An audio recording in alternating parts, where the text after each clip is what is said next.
अथ सर्वगुणोपेतः कालः परमशोभिना यर्हेवाजन्मर्यक्ष शान्तर्यक्ष ग्रहतारका।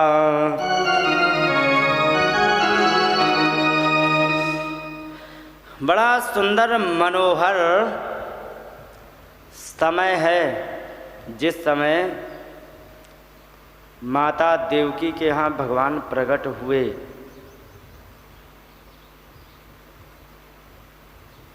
ग्रह तारे नक्षत्र सब के सब सौम्य हो गए, शांत हो गए।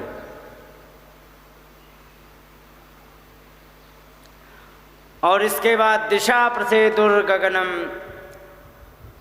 निर्मलोड गणोदयम, आकाश दिशाएं और सब का सब ये निर्मल हो गए और सुंदर तारे चंद्रमा विकसित हो गए।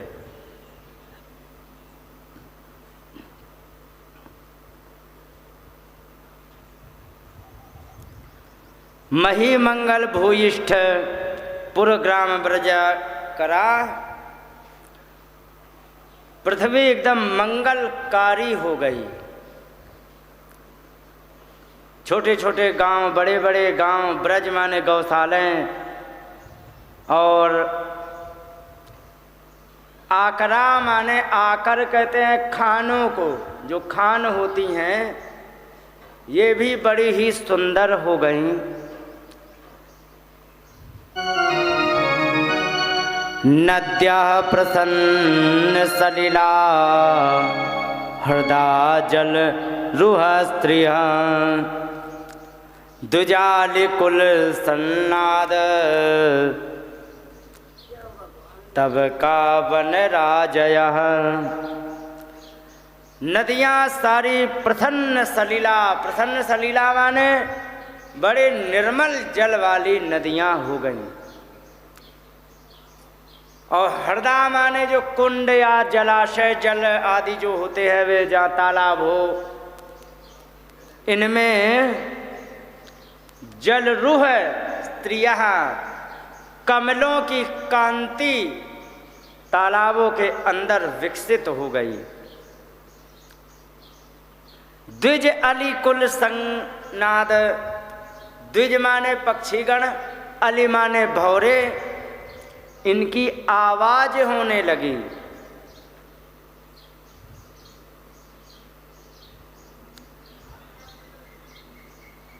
पुष्प भी बड़े सुंदर खिल गए। एक बात बताओ, कभी भी आपने रात में पक्षियों को चहचहाते सामूहिक रूप से देखा है? अच्छा, भगवान कृष्ण का जन्म कितने बजे हुआ है?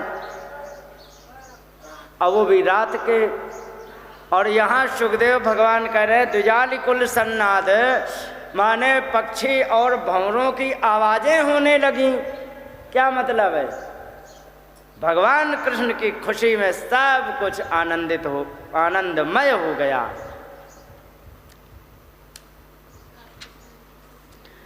इस प्रकार से ववौ वायु सुख स्पर्श पुष्प गंध वहा शुचि, बड़ी ही सुंदर हवा चलने लग गई। जैसे आज बड़ी बढ़िया हवा चल रही है। और कैसी पुष्प गंध वह, पुष्प के गंध को वह माने ढो करके ले आने वाली, माने पुष्प की सुगंधी से युक्त हवा चलने लगी। शुचि माने बड़ी पवित्र। अग्नेयस्य दुजाति नाम शांतास्तत समिंधत, जो ब्राह्मणों की अग्नियां ठंडी पड़ गई थीं। ठीक है, भगवान कृष्ण के जन्म लेने से सारे ब्राह्मणों की अग्नियां प्रज्वलित होने लग गई। आप नहीं समझते हैं, एक ब्राह्मणों में होते हैं अग्निहोत्र, उन्हें अग्निहोत्री ब्राह्मण कहते हुए अग्निहोत्री लिखते अपने आगे।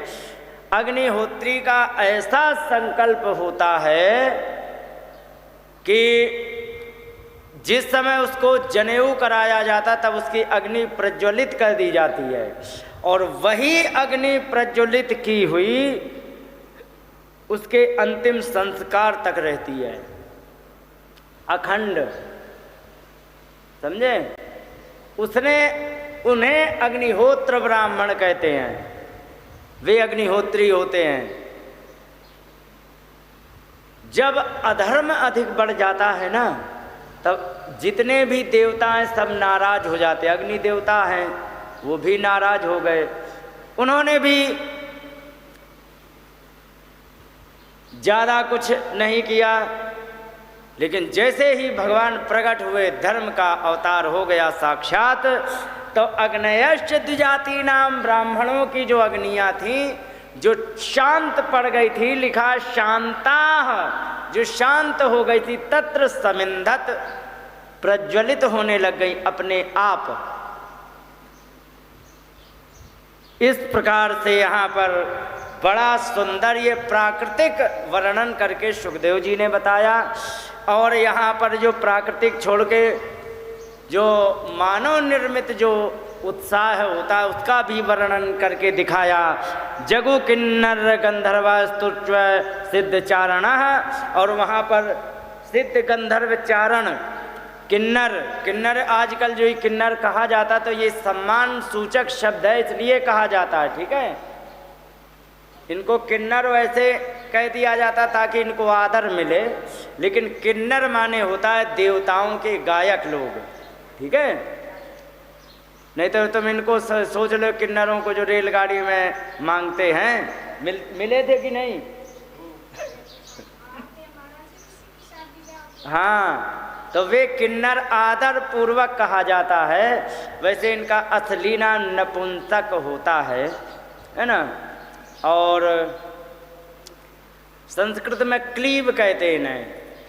तो इन लोगों ने खूब बढ़िया गान वादन किया, भगवान की स्तुति की, विद्याधर चारण आदि ये सब थे। अप्सराएं नाचने लगीं और इस प्रकार से बड़े ही। और ये हुआ कब मालूम है? निशीथे तम उद्भूते जायमाने जनार्दने। रात में निशीथ कहते हैं, अर्धरात्रि में ही सब कुछ होने लगा। चिड़ियाँ चहकने लग गई, गाने लग गए, बजाने लग गए, देवता ये करने लग गए, वो करने लग गए। तो ये सारा का सारा नाटक कब हुआ? कई निशीथे तम अभूते उद्भूते। भगवान किसके? कई जनार्दने, भगवान कृष्ण के। उद्भूते माने जन्म लेने पर, जाय माने भगवान कृष्ण के जाय माने जन्म लेने पर ये सारा का सारा नाटक उद्भूते प्रकट होने लगा। और देवक्याम देव रूपिण्याम विष्णु सर्वगुहाशयः, और जो साक्षात देवी जैसी दिख रही थी, कौन? रुक्मिणी, वे देवकी माता देवकी साक्षात देवी जैसी दिख रही थी। उनको देख करके बड़ा आनंदित हो रहे थे। आविरासीद यथा प्राच्याम दिशेन्दुरिव पुष्कलः। जैसे चंद्रमा पूर्व में उदित हो रहे हों, ऐसी कौन लग रही थी? माता देवकी। इतना अद्भुत बालक जन्म ले रहा था। भगवान कृष्ण के जन्म ले तो सृष्टि जिनके नियंत्रण में है, तो जैसा चाहे वैसा करें। तमद्भुतम बालकमंबुजे क्षणम चतुर्भुजम शंख गदायुधायुधम श्रीवत्सलक्ष्मम गलशोभित कौस्तुभम पीतांबरम सांद्रपयोदसौभगम। कहने लगे कि यहाँ पर बड़े ही सुंदर भगवान 4 वर्णों में शंख गदा चक्र आयुध इनको धारण करते हैं। स्त्रीवत्स माने मणि धारण किए हैं गले में, और जो कि गले में शोभितम पीतांबरम, सुंदर से पीतांबर वस्त्र धारण किए हुए हैं।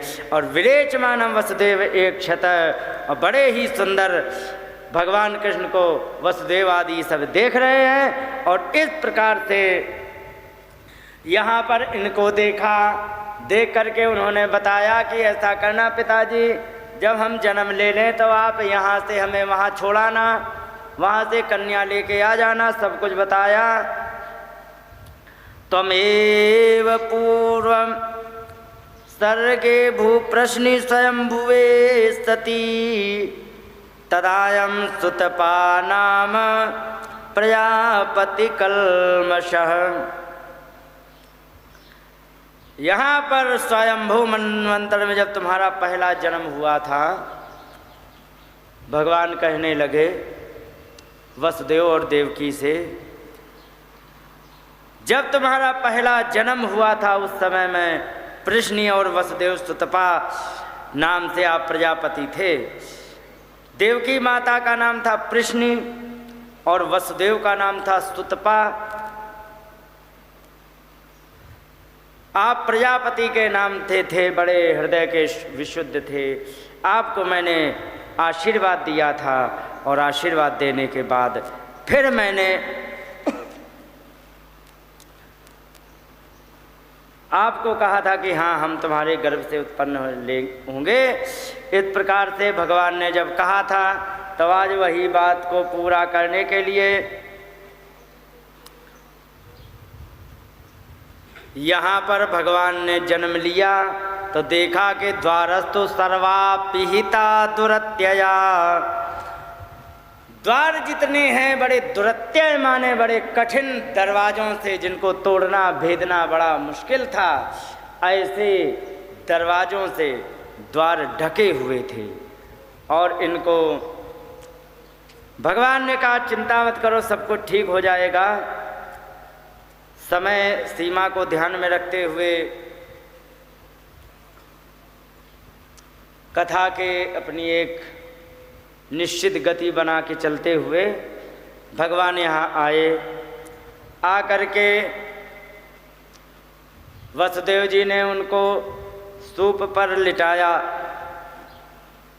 लिटा करके यमुना जी से निकल के ले गए और वहाँ से कन्या जैसे ही लाए तो यहाँ पर कन्या जैसे ही माता देवकी को सौंपी, इतने में क्या हुआ, देवक्या शयने न्यस्त वसुदेव दारिकाम, उस बच्ची को, उस योग माया को जैसे ही माता देवकी के पास उनको सौंप दिया तो प्रतिमुच पदोलोहम आस्ते पूर्वदाव्रता, जैसे पहले बंधे हुए थे लोहे की जंजीरों से वैसे फिर बंध गए।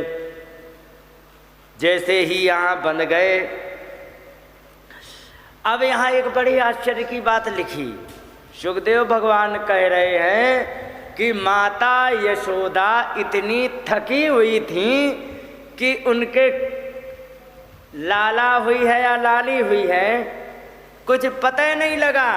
लिखा है कि यशोदा नंद पत्नी च जातम परम बुद्ध्यत न तल्लिंगम परिश्रांता निद्रापगत स्मृति।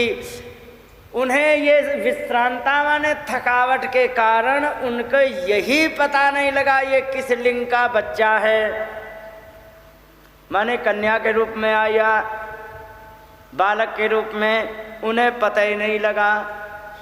और यहाँ तब तक खेल हो गया। जैसे ही खेल हो गया, अब वो कन्या जैसे ही देवकी के पास आई, वसुदेव जी बंध गए, दरवाजे जैसे के तैसे लग गए। उसी समय बच्ची ने क्वां क्वां चिल्लाना शुरू किया। बच्चे रोते हैं ना जन्म लेते ही, और जैसे ही बच्ची ने चिल्लाना प्रारंभ किया योग माया ने, इतने में सैनिक जग गए, हड़बड़ा के जगे 12 बजे, ठीक है, हड़बड़ा के सब जगे और जग करके दौड़ के बताया महाराज महाराज जय हो आपकी जय हो। क्या हुआ, देवकी के 8वें गर्भ ने जन्म ले लिया। माता जी जैसा यहाँ पाठ लिखा है ना भागवत में कंस के लिए, आपको सुना दें तो पता लगे। यहाँ पर जैसे ही पता लगा तो वो एकदम इतनी जल्दी से भागे कि वहाँ पर कहाँ पर कपड़ा गिर रहा है, कहाँ पर फिसल रहे हैं, कहाँ पर क्या हो रहा है, सब कुछ उन्हें पता ही नहीं लग रहा है। और ऐसे वहाँ पर भागे। लिखा है सतलपाद तूणम उत्थाय कालोयमिति विह्वला सूति गृहमगाध तूष्णिम प्रस्खलन मुक्त मूर्धजम। जैसे ही पता लगा कि आठवें संतान ने जन्म ले लिया तो जल्दी से अपने बिस्तर से उठे और बाल खुले हैं, कपड़े कौन कहाँ गिरे पता नहीं है, और प्रस्खलन माने फिसलते हुए इतनी जल्दी में जा रहे हैं। अच्छा एक बात बता दें, नींद में अचानक अगर जो उठना पड़े तो 2-3 सेकंड के लिए तो हाथ पैर ही नहीं काम करते ढंग से, फिर इसके बाद हमारा शरीर को ठीक हो पाता है, क्योंकि सारा का सारा कंप्यूटर शट डाउन होता है, ठीक है। उसको स्टार्ट होने में भी थोड़ा समय लगता है, 2-3 सेकंड का। तो लेकिन उसे इतना हड़बड़ी थी कि वो भाग पड़े, और जैसे ही वो भाग पड़े यहाँ पर देखा माता ने कंस को आया हुआ। माता घबरा गई कि हमारे बच्ची का काल आ गया। तमाह भ्रातरम देवी कृपेणा करुणम सते स्नुषेयं तव कल्याण स्त्रियं माहंतुमर्हसि। हाथ जोड़ के बड़े दीनहीन भाव से, अब माता की क्या स्थिति होगी पता लग गया। जो बच्चा हमारे हाथ में है, जन्म लिया है जिसने, उसको मारने के लिए आया है, माता की क्या गति होगी। बेचारी दीनहीन होकर के कहने लगी, गिड़गिड़ा के कहने लगी कि देखो ये बच्ची है, तुम्हारा क्या बिगाड़ लेगी, तुम्हारी भांजी है, बच्ची है, तुम्हारा क्या बिगाड़ेगी। लेकिन नहीं, माता ने कहा कि वह वो हिंसता भ्राता शिशवः पावकोपमा, तुमने बड़े ही हमारे बहुत सारे बच्चों को जो अग्नि के समान तेजस्वी थे, ऐसे को तुमने मार डाला है। लेकिन त्वया दैव निर्दिष्टेन पुत्र का प्रदीयताम, आपने हमारे इतने मार डाले बच्चे, कोई बात नहीं, कम से कम एक हमारे लिए बच्ची ही छोड़ दो। लेकिन उसे समझ में नहीं आया और माता कहने लगी कि नन्वहम ते हवर्जा दीना हत सुता प्रभो हंतुम अर्हसि मंदायाम अंगे मां चरमां प्रजा। कहने लगे, माता की तुमने इतने हमारे मार डाले हैं, मैं आपसे दीन होकर के गिड़गिड़ा के कहती हूँ कि ये छोटी सी बच्ची है, दातुम अर्हसि, ये हमारी बच्ची को हमें दान कर दो। जो मंदाया बड़ी कमज़ोर है, मैं, या फिर मंदाया माने मेरे लिए, माने मैं बड़ी दीन दुखी हूँ। हे अंग, हे भैया, इमाम चरमाम प्रजाम, ये हमारी अंतिम संतान है, कम से कम अंतिम संतान को तो ये छोड़ दो। उसने नहीं सुना, नहीं सुना तो उसने झपट के छीन ली बच्ची छीन करके, और उसने पकड़ा कैसे, पैरों से पकड़ा उसने, हाँ पैरों से। उसने सोची छोटे छोटे पैर पकड़ेंगे, अभी मूली गाजर की तरह पटक देंगे। यहाँ लिखा है तम गृहीत्वा चरणयोर जात मात्रम ससुस्तुताम, जिसने अभी जन्म मात्र ही लिया है, ऐसी बच्ची को उसने पैरों से पकड़ लिया और अपोथे अच्छिला पृष्ठे स्वार्थोन्मूलित सौहृदम, और उसने एक पत्थर पे ले जाके पटक दिया। इतना स्वार्थ से अंधा है कि उसने सारे नाते रिश्तों को तिलांजलि दे दी। और जैसे ही पटका तो कोई साधारण बच्ची तो थी नहीं, वो तो साक्षात योग माया थी भगवान की। तो सत्तद हस्तात् समुत्पथ्य, हाथ से वो छूट गई और सत्योदेव देवंबरं गता, आकाश मार्ग में चली गई और वहाँ पर जाकर के 8 भुजाओं से प्रकट होकर के कहने लगे, अरे मूर्ख, किम मया हतया मंद जाता खलु तवांत कृत। अरे मूर्ख, तू मुझे क्यों मार रहा है? तुझे मारने वाला तो कहीं प्रकट हो चुका। ले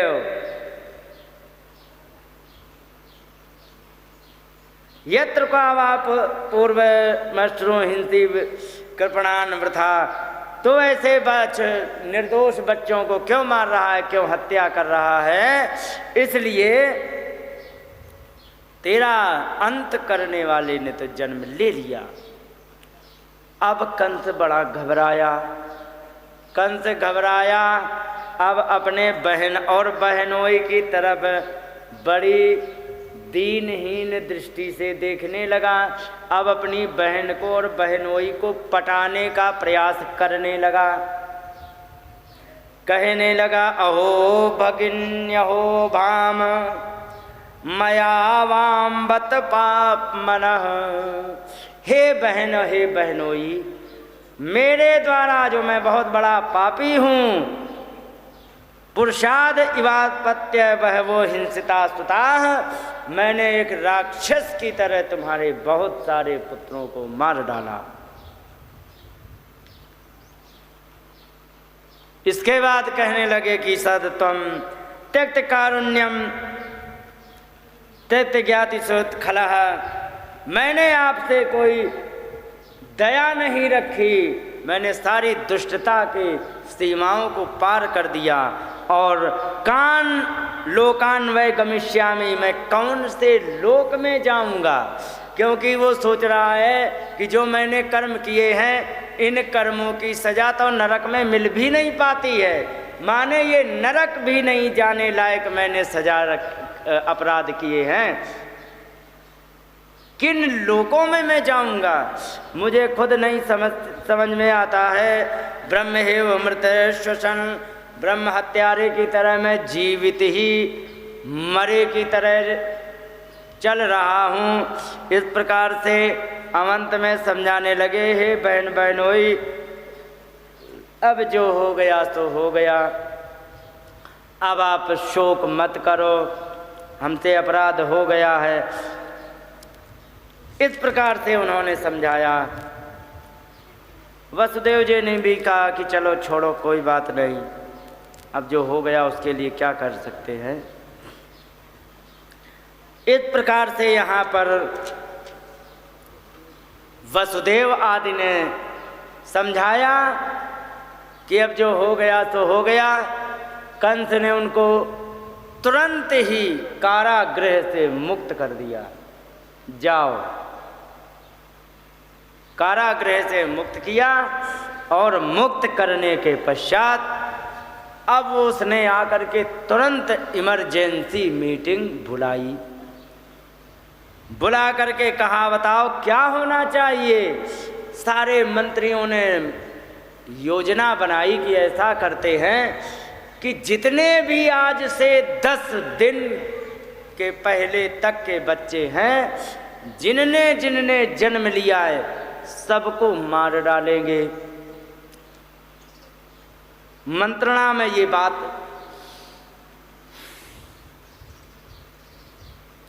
सामने आई। कई एक राक्षसों को अलग अलग दिशाओं में भेज दिया, जाओ। और उसी योजनाबद्ध पूतना को भी भेजा गया था। अब यहाँ क्या हुआ, यहाँ की सुन लो। कहाँ? नंद बाबा के यहाँ।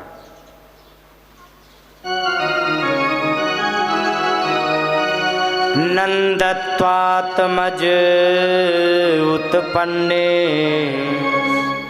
जाता लादो महामनः